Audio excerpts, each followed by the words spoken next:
बिस्मिल्लाहिर्रहमानिर्रहीम। अस्सलाम वालेकुम। आज इस वीडियो में हम चैप्टर 1 के सारे एमसीक्यूज देखेंगे। वो वाले एमसीक्यूज जो हर साल किसी ना किसी बोर्ड में आए होते हैं। तो इसके हर एक एमसीक्यूज जो है वो कहीं ना कहीं किसी ना किसी बोर्ड में ज़रूर आए हैं। तो अगर आप ये चाहते हैं कि मेरे 60 में से 60 मार्क्स फिज़िक्स में आए जो कि इजीली 9th क्लास में आ भी जाते हैं और आप टॉपर हो, तो ये सिर्फ और सिर्फ उसी वक्त मुमकिन है जब आपकी कमांड 100% एमसीक्यूज़ के ऊपर हो। क्योंकि एमसीक्यूज़ हमारे पास सिर्फ 12 होते हैं, उसमें से एक नंबर भी चला गया तो वो आपका नंबर चला गया। क्योंकि शॉर्ट में भी चॉइस होती है, उसके बाद लॉन्ग में भी चॉइस होती है, न्यूमेरिकल में भी चॉइस होती है, लेकिन एमसीक्यूज़ का अगर एक नंबर चला गया तो देन आप पूरे मार्क्स नहीं ले पाओगे। तो चलिए स्टार्ट करते हैं। ये जो एमसीक्यूज हैं इनको डिटेल से देखेंगे, इससे आपके शॉर्ट क्वेश्चन भी क्लियर हो जाएंगे, आपको पता चल जाएगा कि आपको ये चैप्टर कितना आता है और बहुत सारे एमसीक्यूज क्लियर होंगे। चलिए फर्स्ट ऑफ ऑल पहला एमसीक्यूज देखते हैं। उसमें बताया जा रहा है the study of internal structure of earth is. तो हमें ये बताया जा रहा है कि ये जो ज़मीन है इसके इंटरनल स्ट्रक्चर की जो स्टडी होती है वो किस में होती है। तो यहाँ से राइट ऑप्शन क्या है? राइट ऑप्शन हमारे पास जियो फिजिक्स। ये जियो का मतलब ही ज़मीन होता है, तो यहाँ बात भी अर्थ की जा रही है। तो आपकी ये पहले पेज के ऊपर ब्रांचेस में ये डेफिनेशन भी है। तो ये डेफिनेशन बहुत दफ़ा बोर्ड में आई हुई है कि internal structure of earth is called Jio physics. Next MCQs देखते हैं। नेक्स्ट बताया जा रहा है the branch of physics which deal with study of motion of an object. तो अगर हमने चीज़ों की मोशन के बारे में देखना है तो उसमें हम फिजिक्स की कौन सी ब्रांच देखते थे। तो अगर आपने ब्रांचेस पढ़ी हैं तो अभी तक आपने आंसर बता दिया होगा। तो उसमें हमने जो ब्रांचेस हैं उसमें पहली ब्रांच जो है मैकेनिक्स, इसमें हम मोशन के बारे में पढ़ते हैं कि चीज़ें किस तरह से मूव करती हैं, क्यों मूव करती हैं। तो नो डाउट हम काइनेमैटिक्स में भी मोशन के बारे में पढ़ते हैं, लेकिन काइनेमैटिक्स में हम मोशन की वजह नहीं जानते। तो जो राइट ऑप्शन है वो हमारे पास होगा मैकेनिक्स। नेक्स्ट हम देखते हैं। नेक्स्ट क्या बताया जा रहा है the word science is drive from. तो ये आपकी पहली डेफिनेशन पहले पेज के ऊपर जो साइंस की डेफिनेशन है उसी में बताया हुआ है और ये बहुत दफ़ा एमसीक्यूज बोर्ड में आया हुआ है। तो इसका राइट ऑप्शन है लैटिन वर्ड। तो ये बहुत दफ़ा बोर्ड में एमसीक्यूज आया है। नेक्स्ट देखते हैं। इसमें बताया जा रहा है refrigerator is based on the principle of. तो यहाँ मैं आपको ये बता दूं ये रेफ्रिजरेटर है। आपने अगर देखा होगा तो उसके पीछे कुछ पाइप वगैरह लगे होते हैं जो किस उसमें जो काम होता है किस असूल के तहत होता है। तो ये भी आपका जो पहला पेज है जो आपने जहाँ फिजिक्स की डेफिनेशन दी है तो उसमें जो एंड वाली लाइन है उसमें लिखा हुआ है थर्मोडायनामिक्स। तो जो रेफ्रिजरेटर है ये बहुत दफ़ा एमसीक्यूज आया, ये किस असूल के तहत काम करता है? थर्मोडायनामिक्स की। नेक्स्ट क्या है the branch of physics in which the structure and property of an atom is study is called. तो यहाँ पे फिजिक्स की उस ब्रांच का जिक्र करना है जिसमें हम एटम के बारे में पढ़ते हैं कि एटम कैसा है, उसका बॉडी की उसकी कैसी है, उसके अंदर जो पार्टिकल हैं वो कौन से हैं, कैसे मूव करते हैं, क्या उनका काम है। अगर आपने एटम के बारे में पढ़ना है तो डेफिनेटली जब बात एटम की हो रही है तो उसमें हम किसके बारे में किस में पढ़ेंगे? एटॉमिक फिजिक्स में पढ़ेंगे। तो इसमें बहुत सारे एमसीक्यूज ऐसे होंगे जो एक ही एमसीक्यूज बार बार है और उसको डिफरेंट तरीके से पूछा गया है और ये अभी ब्रांचेस में से ही बार बार क्वेश्चन आ रहे हैं क्योंकि बहुत दफ़ा अक्सर एक आधा एमसीक्यूज ब्रांचेस में से आ ही जाता है। नेक्स्ट हम देखते हैं the number of base unit in SI। तो ये हमारा सबसे पहला एमसीक्यूज है। अगर आप एक्सरसाइज के एमसीक्यूज देखो तो यहाँ आप ये याद कर लो, इसमें बहुत सारे, मैं यहाँ आपको एक टेबल दिखाता हूँ, इस टेबल को याद कर लो। इस टेबल में आप अगर काउंट करो तो 1 2 3 4 5 6 7, ये 7 बेस क्वांटिटी होती हैं और 7 उसके यूनिट होते हैं। तो ये याद कर लो, इन 7 से हटके कोई भी होगा तो वो हमारा बेस नहीं बल्कि ड्राइव होगा और इसमें कोई भी अगर आएगा तो वो हमारा बेस होगा। इसलिए राइट ऑप्शन है हमारे पास 7। तो ये 7 क्वांटिटी शार्ट के पॉइंट ऑफ व्यू से आप अच्छे से याद कर लो। ये अगर आपने याद कर लिया तो बहुत सारे आपके शार्ट और बहुत सारे आपके एमसीक्यूज कवर होने वाले हैं। चलिए नेक्स्ट देखते हैं। नेक्स्ट बताया जा रहा है amount of substance in term of number. तो यहाँ एक बात तो क्लियर है, मान लीजिए हमारे पास अगर कोई ब्लॉक है तो अगर हमने इसका मैस फाइंड करना है तो मैस पूरे ब्लॉक का फाइंड किया जाता है तो उसको तो हम किलोग्राम में मेजर करते हैं, लेकिन अगर हमने ये देखना है कि ये ब्लॉक छोटे छोटे पार्टिकल से मिलकर बना होगा तो इसके अंदर जो पार्टिकल हैं वो कितने हैं, तो उनको मेजर करने के लिए जो हम यूज करते हैं वो हमारे पास होता है मोल। चलिए नेक्स्ट देखते हैं। नेक्स्ट है आइडेंटिफाई द बेस क्वांटिटी। तो किस में हमने बेस क्वांटिटी फाइंड करनी है, ये जो नीचे ऑप्शन है इसमें हमने बताना कि बेस क्वांटिटी कौन सी है। तो मैंने आपको बताया था कि ये टेबल याद कर लो, इस टेबल में अगर इसमें से है तो ये हमारे पास बेस है, अगर नहीं है तो ये बेस नहीं। स्पीड, क्या इसमें स्पीड का जिक्र किया कहीं भी? नहीं, बिल्कुल स्पीड का जिक्र नहीं है। एरिया, एरिया का भी जिक्र इस टेबल में नहीं है। फोर्स, फोर्स का भी जिक्र नहीं है। डिस्टेंस, हाँ जी डिस्टेंस का जिक्र है। ये लेंथ और डिस्टेंस सेम ही है, क्योंकि डिस्टेंस का यूनिट जो होता है मीटर है और लेंथ का यूनिट भी मीटर है। तो ये तो हमारे बेस के टेबल में आ रहा है, तो राइट ऑप्शन हमारे पास फिर क्या होगा? डिस्टेंस, क्योंकि आइडेंटिफाई द बेस क्वांटिटी, हमने बेस क्वांटिटी को आइडेंटिफाई करना था, तो राइट ऑप्शन है हमारे पास डिस्टेंस। चलिए नेक्स्ट देखते हैं। इसमें बताया जा रहा है किलोग्राम इज, तो हमें यह बताया जा रहा है कि किलोग्राम एक बेस यूनिट है, बेस क्वांटिटी है, ड्राइव यूनिट है या ड्राइव क्वांटिटी है। तो सबसे पहले तो अगर आप क्वांटिटी वाले टेबल में देखो तो कहीं भी आपको किलोग्राम नहीं नजर आ रहा, तो अगर आप इसके यूनिट के टेबल में देखें तो फिर आपको किलोग्राम नजर आ रहा है। तो पहली बात तो यह समझ आई कि किलोग्राम जो है वो एक यूनिट है। तो अब मतलब या तो ये आंसर हो सकता है या ये, लेकिन मैंने आपको बताया था कि ये टेबल याद कर लो, इस टेबल में कोई भी चीज पूछी जाए तो बेस है, अगर इस टेबल में नहीं वो चीज होगी तो वो ड्राइव है। तो अगर देखा जाए तो ये तो इस टेबल में हमारे पास किलोग्राम है, तो किलोग्राम फिर हमारे पास एक बेस यूनिट होगा। राइट ऑप्शन है बेस यूनिट। नेक्स्ट क्या पूछा जा रहा है? The number of base unit in SI system is, तो ये हम पहले भी डिस्कस कर चुके हैं, ये कितने होते हैं, ये सिर्फ आपने टेबल याद करना है। इस दफा उसने क्वेश्चन को थोड़ा सा उल्टा पूछा है, तो हमारे पास राइट ऑप्शन है 7। नेक्स्ट हम देखते हैं बेस यूनिट इज, अगर हम देखें यहां ऑप्शन दिए हुए हैं तो इसमें हमने बताना कि कौन सा बेस यूनिट है। अगर पास्कल देखें तो वो तो हमारा यूनिट के टेबल में नहीं है। हम किलोग्राम देखें तो किलोग्राम हमारा इस टेबल में है, तो हमारे पास base unit is kilogram, kilogram जो है वो एक बेस यूनिट होगा। आप मेरे आंसर करने से पहले आप खुद आंसर किया करो ताकि आपको पता चले कि आपकी प्रिपरेशन कितनी अच्छी है। Which of the following is not drive unit, तो हमने ये बताना कि इसमें से कौन सा ड्राइव नहीं है। तो अगर हम इस टेबल में देखें तो पास्कल जो है वो इस टेबल में नहीं है, तो वो तो ड्राइव होगा। न्यूटन भी इस टेबल में नहीं है, तो ये भी ड्राइव है। वाट भी इस टेबल में नहीं है, तो ये भी ड्राइव है। तो भाई किलोग्राम इस टेबल में है, तो फिर हम कहेंगे कि जो ड्राइव नहीं है, कौन सा ड्राइव नहीं है? किलोग्राम ड्राइव नहीं है, बल्कि किलोग्राम एक बेस यूनिट है, क्योंकि ये बेस के टेबल में है। चलिए नेक्स्ट देखते हैं। नेक्स्ट क्या बताया जा रहा है? Which of the following is a drive unit. अब हमने ये बताना है कि इसमें से कौन सा ड्राइव है। तो अगेन वो टेबल देखें, ये आपके पास यूनिट है। अगर आप 7 यूनिट याद कर लोगे तो बार बार आपको देखने की जरूरत नहीं है। अगर सेकंड की बात करें तो सेकंड हमारे पास ये रहा, मतलब ये बेस है। मीटर की बात करें तो ये मीटर रहा, मतलब ये भी बेस है। मोल की बात करें तो ये रहा मोल, मतलब ये भी बेस है। लेकिन इसमें न्यूटन नहीं है, तो हम कहेंगे न्यूटन एक ड्राइव यूनिट है। नेक्स्ट इसमें क्या पूछा जा रहा है? द यूनिट ऑफ वॉल्यूम, जो वॉल्यूम होता है उसका यूनिट क्या होता है? सबसे पहले तो हमें पता है जो लेंथ होता है उसका यूनिट होता है हमारे पास मीटर, जो एरिया होता है उसका यूनिट होता है हमारे पास मीटर स्क्वायर, और जो वॉल्यूम होता है उसका यूनिट होता है मीटर क्यूब। तो यहां यूनिट ऑफ वॉल्यूम पूछा है तो वो मीटर क्यूब होगा, क्योंकि दो लेंथ जब मिलती हैं तो वो हमारे पास एरिया बन जाता है। जब हमारे पास 3 लेंथ मिलती हैं तो वो हमारे पास वॉल्यूम बन जाता है। तो 3 लेंथ का जो मीटर आएगा वो भी मीटर क्यूब आएगा। तो राइट ऑप्शन है मीटर क्यूब। चलिए नेक्स्ट देखते हैं। इसमें पूछा जा रहा है in SI system the unit of mass is, इसको बार बार वो पूछी जा रहा है, घुमा घुमा के पूछ रहा है। तो यहां फिर उसने पूछा यूनिट ऑफ मैस, जो मैस का यूनिट क्या होता है। तो सिर्फ अगर आप ये एक टेबल याद कर लोगे तो बहुत सारे आपके क्वेश्चन सॉल्व हो जाएंगे।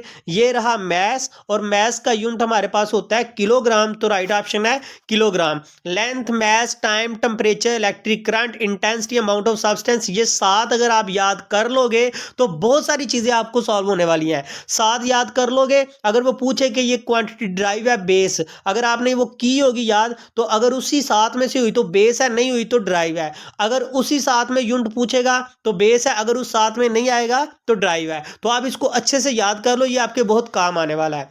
नेक्स्ट पूछा जा रहा है, which of the following is the smallest quantity.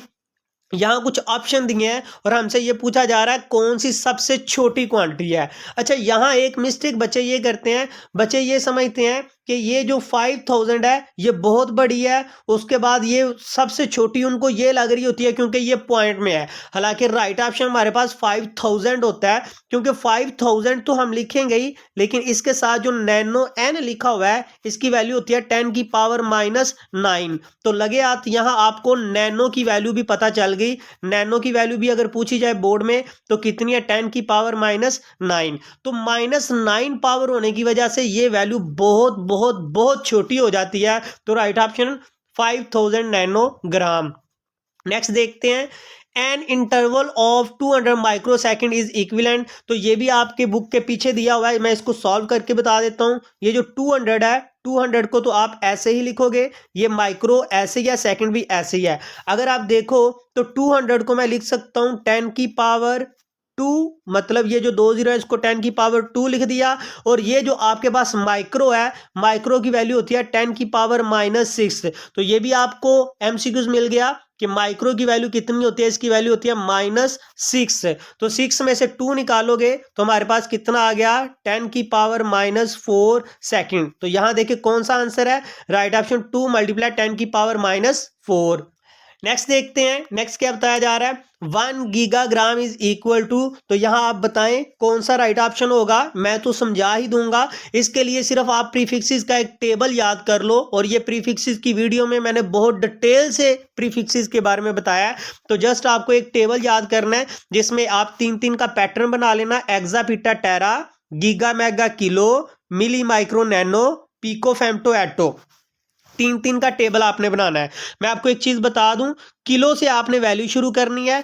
Kilo की वैल्यू 10 की पावर 3 है, फिर आपने जैसे जैसे ऊपर जाना है 3-3 बढ़ाते जाना है। देखें 3 के बाद क्या आ गया, 6, 9, 12, 15, 18। इसी तरह फिर मिली से आपने शुरू करना है 10 की पावर -3, फिर 3-3 बढ़ाते जाना है माइनस में, -6, -9, -12, -15, -18। ये तभी पॉसिबल है अगर आप इसी तरतीब से लिखोगे, exa peta tera, giga mega kilo, milli micro nano, pico femto atto. इस तरतीब से लिखोगे तो फिर 3-3 बढ़ाते जाओगे ऊपर की तरफ, तो आपकी वैल्यू आपकी सारी निकल आएंगी, नीचे की तरफ भी निकल आएंगी। तो यहां पूछा गया गीगा, तो अगर गीगा की वैल्यू देखी जाए तो हमारे पास कितनी होती है, 10 की पावर 9। तो राइट ऑप्शन है ए वाला। नेक्स्ट देखते हैं, नेक्स्ट पूछा जा रहा है, volume of 1 litre is equal. 1 litre का जो वॉल्यूम है वो किसके इक्वल होता है, इसको भी समझते हैं। यहां हमारे पास ये एक डायग्राम है, 1 लीटर जो होता है वो 10 की पावर 10 सेंटीमीटर क्यूब के इक्वल होता है। अब यहां अगर इसको ओपन किया जाए तो ये जो 10 सेंटीमीटर क्यूब है, इसका ये क्यूब की वजह से हमें पता चला कि इसके अंदर 10 जो है वो 3 है, क्योंकि ऊपर क्यूब है। अगर आप इसको मल्टीप्लाई करोगे तो आपके पास कितना आ जाएगा, हमारे पास आ जाएगा 1000 तो आएगा, लेकिन ये जो सेंटीमीटर है ये भी साथ में आएगा और इसके ऊपर क्यूब आएगा, क्योंकि जो क्यूब था उसने 10 को तो 1000 बना दिया और सेंटीमीटर को क्या बना दिया, क्यूब। तो राइट ऑप्शन हमारे पास होगा 1000 सेंटीमीटर क्यूब। ये भी बोर्ड में बहुत दफा पूछा गया है। 1 लीटर इज इक्वल, फिर अगेन उसने ये क्वेश्चन दे दिया। यहां मैं आपको बता दूं, 1 लीटर जो है, यहां पे उसने एक एग्जाम्पल दी है कि हमारे पास 10 सेंटीमीटर हाइट हो, 10 सेंटीमीटर विड्थ हो, 10 सेंटीमीटर चौड़ाई हो, तो वो ऑलमोस्ट एक उसमें 1 लीटर हम डाल सकते हैं कोई भी लिक्विड। तो यहां पे अगर देखा जाए तो हमारे पास 10 सेंटीमीटर जो 1 लीटर है वो 10 सेंटीमीटर क्यूब के इक्वल होता है। तो यहां पे अगेन वही काम आपने करना है, एक 10, क्योंकि ऊपर क्यूब है तो इसका मतलब इसके अंदर कितने 10 है, 310 है। तो 110, 210 एंड 310, और 310 के अगर आप देखोगे तो कितने जीरो बनते हैं, 1 2 3, मतलब ये आपके पास आ जाएगा 1000। तो इसको अब उसने पावर की फॉर्म में लिखोगे तो 10 की पावर क्या आ जाएगा, 3। तो राइट ऑप्शन हमारे पास होगा 10 की पावर 3। चलिए नेक्स्ट देखते हैं, नेक्स्ट क्या बताया जा रहा है। देखिए उसने क्वेश्चन घुमा के पूछा था, लेकिन पिछले दोनों क्वेश्चन सेम थे, लेकिन उसने स्टेटमेंट चेंज कर दी थी। अब ये जो है ये एक शॉर्ट क्वेश्चन भी है और एमसीक्यूज भी है। अब उसने पूछा कि स्टैंडर्ड फॉर्म ऑफ 6400 किलोमीटर, तो यहां मैं इसको सॉल्व करता हूं। इसको किस तरह से सॉल्व करेंगे, 6400 किलोमीटर। स्टैंडर्ड का मतलब होता है कि आप पॉइंट कहीं भी है, जिसका पॉइंट कहीं नहीं होता, लास्ट पे नजर आता है, तो आपने उसको उठा के सिर्फ और सिर्फ पहले डिजिट के आगे लगाना है, तो वो स्टैंडर्ड फॉर्म बन जाएगी। तो ये बन गया 6.4। अब लास्ट वाले जीरो हमने नहीं लिखने, तो कितने डिजिट छोड़ के पॉइंट इधर आया है, तो अगर हम देखें 1 2 3, तो हमारा पॉइंट 3 डिजिट छोड़ के गया है, तो 10 की पावर हमारे पास आ गया 3 किलोमीटर।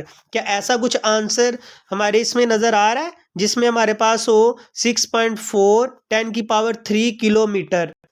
तो राइट ऑप्शन हमारे पास बी ये रहा। साथ साथ मैं आपको सॉल्व करके दिखा रहा हूं ताकि ये शॉर्ट आ जाए, तो आप शॉर्ट भी कर लो, और इससे मिलते जुलते अगर आपके पास कोई क्वेश्चन आ जाए तो वो भी कर लो, और आपका ये सारा चैप्टर जो है वो रिवाइज हो जाए।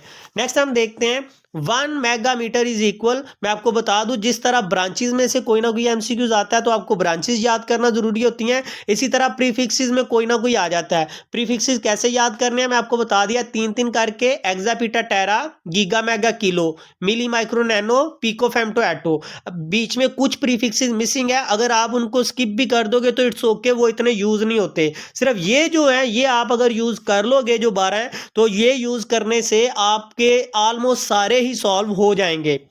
वैल्यू भी बता दिया, किलो से शुरू करेंगे 10 की पावर 3, और फिर 3 बढ़ाते जाना है, और नीचे की तरफ 3 कम करने हैं। यहां हमसे पूछा गया मेगा के बारे में, तो मेगा की वैल्यू है 10 की पावर 6। तो राइट ऑप्शन हमारे पास आ जाएगा 10 की पावर 6। लेकिन यहां एक ऑप्शन, यहां आप देखें हमारे पास मीटर पूछा गया था, तो आना चाहिए था 10 की पावर 6 मीटर। अब बच्चे इस पे लगा देंगे जो कि गलत है। अब हुआ क्या है यहां पे, अगर हम देखें तो इस 6 को मैं लिख सकता हूं 10 की पावर 3, और फिर लिख सकता हूं 10 की पावर 3, ये दोबारा 6 ही हो जाएगा। लेकिन यहां जो 10 की पावर 3 है वो किसके इक्वल होता है, 10 की पावर 3 होता है किलो के। तो यहां आ गया 10 की पावर 3, और ये जो 10 की पावर 3 है इसकी जगह किलोमीटर। तो ये ऑप्शन हमें दिया हुआ है, तो राइट ऑप्शन ये है। अब अगर मैं इसके ऊपर लगाऊंगा तो ये 10 की पावर 6 पहले ही है। अब किलो की वैल्यू कितनी है हमारे पास, किलो की वैल्यू होती है 10 की पावर 3, तो अगर इसकी जगह आप 10 की पावर 3 लिखोगे, 6 और 3 10 की पावर 9, तो ये 6 और 3 मिलके ये 10 की पावर 9 हो जाएंगे, तो वो मेगा तो नहीं रहेगा, तो वो तो गीगा बन जाएगा। तो राइट ऑप्शन हमारे पास 10 की पावर 3 किलोमीटर। इस किलो को आपने इग्नोर नहीं करना, ये मैंने समझा दिया आपको। नेक्स्ट हम देखते हैं 1 टेरा इज इक्वल। तो अगर आपको टेबल याद है तो फिर आप बताओ एक टेरा किसके इक्वल होता है, नहीं याद तो यहां से आप देख लो, प्रीफिक्सेस का टेबल याद कर लो, 10 की पावर माइनस 10 की पावर प्लस 10 12। नेक्स्ट देखते हैं, नेक्स्ट क्या बताया जा रहा है, 1 फेम्टो इज इक्वल। तो फिर अगेन टेबल में देखो फेम्टो किधर है, 10 की पावर माइनस 15, तो राइट ऑप्शन ये आ गया। नेक्स्ट हम देखते हैं 1 पिकोमीटर इज इक्वल। तो ये मैं खुद से नहीं बनाए, ये वो एमसीक्यूज लिए हुए हैं जो कि अक्सर बोर्ड में आए हुए हैं, तो मतलब आपको ये पता चल रहा है कि ये एमसीक्यूज कितने इंपॉर्टेंट है प्रीफिक्सेस के। तो यहाँ पिको की बात की जा रही है, तो पिको की वैल्यू आप देखो, ये तो हमारा न्यूमेरिकल में भी पिको यूज होता है, तो 10 की पावर माइनस 12 ये याद रखना है आपको। नेक्स्ट हम देखते हैं, नेक्स्ट क्या बताया जा रहा है। अच्छा ये मैं आपको बता दूं, ये तो एमसीक्यूज भी है, आप तो इसको सॉल्व करो ही, मैं इसको एज अ शॉर्ट क्वेश्चन भी सॉल्व करवाता हूं, क्योंकि ये शॉर्ट भी आता है और मैंने ये कहा था कि आपका इससे सारा चैप्टर रिवाइज हो जाएगा। अच्छा ये 2 नंबर का शॉर्ट भी आता है, तो यहाँ पे क्वेश्चन क्या है, 0.00002 ग्राम। अब यहां पॉइंट को उठा के सबसे पहले तो मुझे 2 के आगे लाना है, तो 2 के बाद मैंने पॉइंट लगा दिया, मल्टीप्लाई, देखो कितने डिजिट छोड़ के पॉइंट आया, 1 2 3 4 5, तो -5 आएगा, क्योंकि ये हमारे पास लेफ्ट साइड से चल रहा है, तो इसलिए ये माइनस आएगा। अच्छा यहां आपने एक चीज ये याद रखनी है हमारे प्रीफिक्सेस के टेबल में जितने भी प्रीफिक्सेस आते हैं 3 के टेबल में आते हैं, लेकिन यहां पे हमारे पास क्या है, -5 है। -5 वाला हमारे प्रीफिक्सेस में है ही नहीं टेबल में, इसलिए आपको टेबल याद करना बहुत जरूरी है। ये जो 2 लिखा है, अगर मैं इसको 20 कर दूं तो ये जो पॉइंट है इसको 0 के आगे आना पड़ेगा, मतलब पॉइंट एक डिजिट और आगे आएगा। तो इस 0 की वजह से ये जो 10 की पावर -5 था, अब ये हो जाएगा 6। अब हमें पता है कि 6 3 के टेबल में आता है, तो ये हमारे प्रीफिक्सेस में भी होगा। तो इसको मैं किस तरह करूंगा, 20 को ऐसे लिखूंगा। ये -6 मैंने पिछली स्लाइड में भी बताया था किसका होता है, माइक्रो का होता है, ये ग्राम ऐसे। तो ये 20 माइक्रोग्राम राइट ऑप्शन ये है। ये बहुत दफा बोर्ड में शॉर्ट क्वेश्चन भी आया हुआ है। चलिए नेक्स्ट देखते हैं। 3.3 गीगाहर्ट्ज इज इक्वल टू, तो यहां इसको भी सॉल्व करते हैं। 3, ये बोर्ड में एमसीक्यूज भी और शॉर्ट क्वेश्चन भी आया हुआ है। 3.3 ऐसे मैंने लिखा। ये जो गीगा है, गीगा की वैल्यू हमारे पास 10 की पावर 9 होती है, और 6 हो तो वो मेगा होता है। आगे हर्ट्ज, हर्ट्ज फ्रिक्वेंसी का यूनिट है। अब यहां अगर देखें तो इस तरह का तो हमारे पूरे ऑप्शन में कोई है ही नहीं। हमने कोशिश करनी है कि ऐसा कोई बन सकता है जो ऑप्शन में हो। तो हम एक काम करते हैं, हम ऐसा करते हैं 3 और इसमें से कर देते हैं 10 की पावर 3, और ये क्योंकि 6 वाले हैं तो यहाँ 10 की पावर 6 कर दिया अलग, लेकिन इसको जब इकट्ठा करेंगे दोबारा 9 बन जाएगा। फायदा ये हुआ, ये जो 10 की पावर 3 है, अगर आप 3 को 10 की पावर 3 मतलब 1000 से मल्टीप्लाई करोगे, ये हमारे पास पॉइंट है, अभी ये पॉइंट नीचे आ रहा है, पॉइंट इधर है। जब 3.3 को 1000 से मल्टीप्लाई करोगे तो वो हमारे पास आ जाएगा 3300, और इन द एंड हमारे पास 10 की पावर 6 ऐसे ही बचा और हर्ट्ज आ गया। क्या ऐसा कुछ है? तो हाँ जी, राइट ऑप्शन हमारे पास ये दिया हुआ है, ये राइट ऑप्शन है। इसको आप सॉल्व करना भी सीखो। पॉइंट था, पॉइंट खत्म हो गया, क्योंकि हमने 10 की पावर 3 को इसमें मल्टीप्लाई किया तो 3300 हमारे पास आ गया, और 10 की पावर 6 बच गया। 9 को तोड़ा तो 3 इधर आ गया, 6 इधर आ गया। होप सो आपने पहले भी इसको अटेम्प्ट कर लिया होगा, जैसे आपने एमसीक्यूज देखा था, अगर आपकी तैयारी अच्छी है तो यहाँ कुछ मैं आपको लीस्ट काउंट बता दूं, ये बहुत इंपॉर्टेंट है, याद रखना। लीस्ट काउंट जो हमारे पास मीटर रॉड का लीस्ट काउंट होता है, वो हमारे पास होता है 1 मिलीमीटर। उसके बाद बारी आती है वर्नियर कैलिपर की, तो जो वर्नियर कैलिपर का लीस्ट काउंट होता है वो होता है 0.1 मिलीमीटर। उसके बाद बारी आती है हमारे पास स्क्रू गेज की, तो जो स्क्रू गेज का हमारे पास लीस्ट काउंट होता है वो हमारे पास होता है 0.01 मिलीमीटर। मैंने एक तरतीब समझा दी है ताकि आपको याद हो कहाँ 1 0 लगाना है, कहाँ 2 0 लगाने हैं, पॉइंट के बाद कितनी डिजिट आने हैं। तो यहाँ स्क्रू गेज का पूछा गया है, तो स्क्रू गेज का राइट ऑप्शन हमारे पास, यहाँ भी फार्मूला भी आपको बता देता हूँ कि ये हमारे पास पिच उसकी होती है स्क्रू गेज की 1, और स्क्रू गेज के जो डिजिट होते हैं वो हमारे पास होते हैं 100। 1 को 100 पे डिवाइड करें तब भी हमारे पास ये निकल आता है, तो राइट ऑप्शन है 0.01 मिलीमीटर। तो यहां तक आप जो एमसीक्यूज मेरे साथ सॉल्व कर रहे हैं आपके सारे ठीक ही हुए होंगे, अगर आप टॉपर बच्चे हो और 60 में 60 मार्क्स लेना चाहते हो। तो चलिए नेक्स्ट देखते हैं। अब measuring cylinder is use to measure, तो सबसे पहले मजरिंग सिलेंडर होता क्या है, ये इस तरह के सिलेंडर, हमारी बुक में भी ये एक शॉर्ट क्वेश्चन और लॉन्ग क्वेश्चन और एक टॉपिक है पूरा, तो इसमें हम लिक्विड डालते हैं और उसकी सतह चेक करते हैं। तो बेसिकली ये वॉल्यूम के लिए यूज किया जाता है, ये भी बोर्ड में बहुत दफा आया हुआ है। नेक्स्ट देखते हैं the least count of digital vernier caliper, तो अगेन आपको बता दूं, सबसे पहले तो डिजिटल वर्नियर कैलिपर कुछ इस तरह से हमारे पास होता है, और ये इसके ऊपर नंबर चल रहे होते हैं। जो दूसरे हमारे पास वर्नियर कैलिपर होते हैं उनके ऊपर नंबर नहीं होते, तो ये जो डिजिटल वर्नियर कैलिपर होता है ये दूसरे से थोड़ा अच्छा होता है। अगेन मैं बता दूं, जो हमारे पास नॉर्मल मैकेनिकल वर्नियर कैलिपर होता है उसका लीस्ट काउंट हमने देख लिया था 0.1 मिलीमीटर, ये किसका है, मैकेनिकल का। अब डिजिटल का होता है 0.01 मिलीमीटर। बिल्कुल, अब आप कहेंगे सर ये तो स्क्रू गेज का भी था, जी बिल्कुल स्क्रू गेज का भी था। तो डिजिटल वर्नियर कैलिपर मैकेनिकल से अच्छा है, लिहाजा इसका हमारे पास जो लीस्ट काउंट है 0.01 मिलीमीटर है। चलिए नेक्स्ट देखते हैं, नेक्स्ट क्या पूछा जा रहा है। इस एमसीक्यूज ने भी बहुत सारे बच्चों को कंफ्यूजन में डाला है।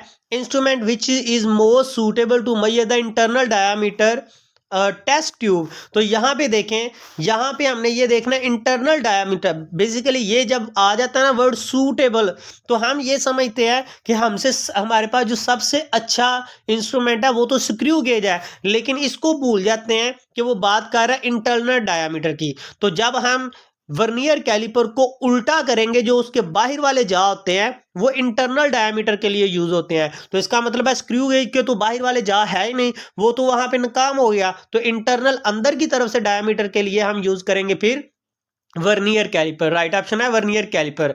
नेक्स्ट देखते हैं the least count of metre rod. तो मैं पहले आपको बता चुका था मीटर रॉड का लीस्ट काउंट हमारे पास 1 मिलीमीटर। उसके बाद मैं दूसरे आपको पहले बता चुका हूं, तो 1 मिलीमीटर राइट ऑप्शन है। नेक्स्ट क्या बताया जा रहा है, what is the least count of mechanical stop watch. तो ये हमारे पास मैकेनिकल स्टॉप वॉच है, ये हमारी बुक में टॉपिक है और हमने ये बताना कि इसका लीस्ट काउंट कितना है, मतलब ये कम से कम कितनी पैमाइश कर सकती है।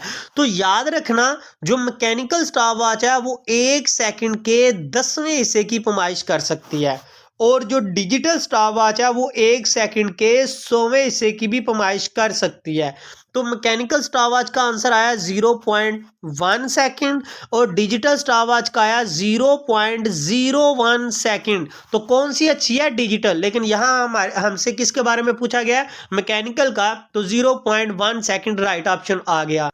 चलिए नेक्स्ट देखते हैं। नेक्स्ट क्या बताया जा रहा है, the length of metre rule is. तो जो मीटर रूल होता है उसकी जो लेंथ होती है वो 1 मीटर होती है हमारे पास। अब आगे क्या पूछा जा रहा है, the least count vernier caliper. तो ये मैं बार बार आपको बता चुका हूं कि वर्नियर, अच्छा यहाँ मैं एक और चीज बताता हूं कि हमने पढ़ा है कि वर्नियर कैलिपर का जो लीस्ट काउंट होता है 0.1 मिलीमीटर है, लेकिन अगर हम देखें तो इसमें 0.1 मिलीमीटर तो कोई नहीं है, हमारे पास तो सेंटीमीटर में है। तो याद रखना मिली को सेंटी में कन्वर्ट करने के लिए इसी को आपको 10 से डिवाइड करना पड़ेगा और आंसर आ जाता है 0.01 सेंटीमीटर। मैं यहां आपको बता देता हूं, राइट ऑप्शन तो आपको समझ आ गई, लेकिन कुछ और एक्स्ट्रा बता देता हूं। देखें हमारे पास जो वर्नियर कैलिपर होता है, किसका, मैकेनिकल वर्नियर कैलिपर, उसका लीस्ट काउंट है 0.1 मिलीमीटर। अब इसको सेंटीमीटर में कन्वर्ट करने के लिए सिर्फ एक जीरो लगा देंगे और ये कन्वर्ट हो जाएगा सेंटीमीटर में। इसी तरह जो स्क्रू गेज होता है उसका हमारे पास होता है 0.01 मिलीमीटर। इसको सेंटीमीटर में कन्वर्ट करने के लिए जस्ट एक जीरो और लगा देंगे तो ये सेंटीमीटर में कन्वर्ट हो जाएगा। जो हमारे पास डिजिटल वर्नियर कैलिपर होता है उसका हमारे पास क्या होता है 0.01 मिलीमीटर। ये बिल्कुल स्क्रू गेज की तरह ही होता है और इसको भी कन्वर्ट करने के लिए 0.01 सेंटीमीटर लगाना पड़ेगा। तो अब सो यहां तक आपको अच्छे से समझ आ गई है। नेक्स्ट देखते हैं, नेक्स्ट क्या बताया जा रहा है। तो पूछा ये जा रहा है 1 मीटर इज इक्वल। तो 1 मीटर किसके इक्वल होता है, ये तो हमने न्यूमेरिकल, जब भी न्यूमेरिकल किए हैं हमारे पास फॉर एग्जांपल वैल्यू आई है 50 सेंटीमीटर, तो हमने सेंटीमीटर को मीटर में कन्वर्ट करना तो हमें 100 से ही डिवाइड करना पड़ता है। तो इसका मतलब है कि 1 मीटर जो है उसके अंदर 100 सेंटीमीटर होते हैं। तो राइट ऑप्शन है 100 सेंटीमीटर। नेक्स्ट क्या बताया जा रहा है, the number of significant figure. अच्छा मैं ये बता दूं आपको कि इनमें से भी अक्सर एक शॉर्ट या कोई ना कोई एमसीक्यू पूछा जाता है, तो इसके कुछ रूल हैं वो आपको याद रखने हैं। तो इसमें हमने फिलहाल तो ये बताना है कि इसमें कितने सिग्निफिकेंट फिगर हैं। तो अगर आप थोड़ा सा हौसला रखो तो मैं आपको रूल बता देता हूं। पहला रूल ये है कि जितने भी नॉन जीरो हमारे पास डिजिट हैं वो सारे के सारे क्या होते हैं, सिग्निफिकेंट। जैसे कि 1 2 9 8 6, इस वैल्यू में कोई भी जीरो नहीं है, तो इसमें जितने भी डिजिट है वो सारे के सारे सिग्निफिकेंट हुए। मतलब 1 2 3 4, इसमें 4 5 सिग्निफिकेंट डिजिट है। अब दूसरा रूल हमें क्या बताता है, दूसरा रूल ये बताता है कि जो अगर कोई वैल्यू है तो उसके दरमियान में जीरो आ जाएगा तो वो सिग्निफिकेंट होगा। मतलब जीरो बिटवीन नॉन सिग्निफिकेंट, मतलब ये जो हमारे पास नॉन जीरो डिजिट है दरमियान में जीरो आ जाए तो वो सिग्निफिकेंट है। तीसरा रूल ये बताता है कि अगर एंड पे जीरो आ गया, अगर एंड पे जीरो आ गया तो फिर ये 3 लास्ट वाले डिजिट जो है वो सिग्निफिकेंट नहीं होंगे। अब चौथा रूल जरा गौर से सुनना। चौथे रूल में हमें बताता है, जैसे मैंने ऊपर लिखा 1000, अब अभी इसमें सिग्निफिकेंट कितने हैं, सिर्फ एक, लेकिन अगर मैं पॉइंट लगा दूं तो उसके आगे कोई भी चीज लिखूं पॉइंट आ जाए तो फिर हमने ये काउंट करने हैं। पॉइंट आ जाएगा तो ये भी काउंट होंगे और अगला डिजिट भी काउंट होगा। तो यहां देखें ये पॉइंट लगा है तो मतलब पिछले डिजिट भी काउंट होंगे अगले भी। तो इसमें कितने हैं हमारे पास राइट ऑप्शन है 4। होप सो यहां तक आपको समझ आ गया कुछ। अगर मजीद आप डिटेल में देखना चाहते तो मेरी सिग्निफिकेंट फिगर की आप जो वीडियो है वो देख सकते हैं। नेक्स्ट देखते हैं, नेक्स्ट क्या बताया जा रहा है, the number of significant figure in 0.00। अच्छा यहां एक और रूल सामने आ गया हमारे पास कि जो देखें मैंने अभी बताया कि जैसे ये था हमारे पास, इसमें कितने सिग्निफिकेंट है 1। अब अगर हम यहां पे लगा दें 1 तो अब इसमें सिग्निफिकेंट कितने बन गए हैं, इसमें बन गए हैं 1 2 3 4 5। अब इसमें कितने बन गए हैं ये 5। अब यहां पे देखना जरा, अगर मैं लगा देता हूं 1,0,0,0.00, अगर अब इसमें कितने हैं, इसमें है 2 4 6। तो अब इसमें कितने हैं 6 सिग्निफिकेंट हैं इस डिजिट की वजह से, इस जीरो की वजह से। अगर मैं इस पॉइंट की वजह से अगर मैं करूं 0.00025, अब इसमें कितने हैं, तो बच्चे कहेंगे सर इसमें है 2 2 4 और 2 6। गलत, इसमें सिर्फ 2 हैं। क्यों, इस तरफ जो अगर जीरो होंगे उनको काउंट नहीं करना चाहे हमारा पॉइंट भी लगाओ। तो यहां देखें ये 3 पहले काउंट नहीं होंगे तो आखिरी 3 काउंट होंगे। तो राइट ऑप्शन हमारे पास क्या है 3। तो चलिए नेक्स्ट देखते हैं। फिर सिग्निफिकेंट का दे दिया the number of significant figure. तो यहां मैं आपको बता चुका हूं कि जैसे 2 1 0 है, इसमें कितने सिग्निफिकेंट हैं, इसमें हमारे पास 2 है क्योंकि हमने लास्ट वाला जीरो नहीं काउंट करना। लेकिन जैसे ही हमारे पास पॉइंट लग गया तो पॉइंट की वजह से अभी इसमें कितने हैं, अभी इसमें 3 है। लेकिन जैसे ही 1 0 पॉइंट आगे क्या दिया उसने 0, अब कितने 4। तो राइट ऑप्शन हमारे पास क्या है। होप सो बच्चे आपको यहां तक बहुत अच्छे से सारे एमसीक्यू अच्छे से समझ आए हैं और आपका एक दफा चैप्टर भी रिवाइज हो चुका होगा। फिर भी अगर आपका कोई क्वेश्चन है या आपका कोई एमसीक्यू समझ नहीं आया तो आप कमेंट सेक्शन में कमेंट करके पूछ सकते हैं। मिलते हैं नेक्स्ट वीडियो में, तब तक अल्लाह हाफिज।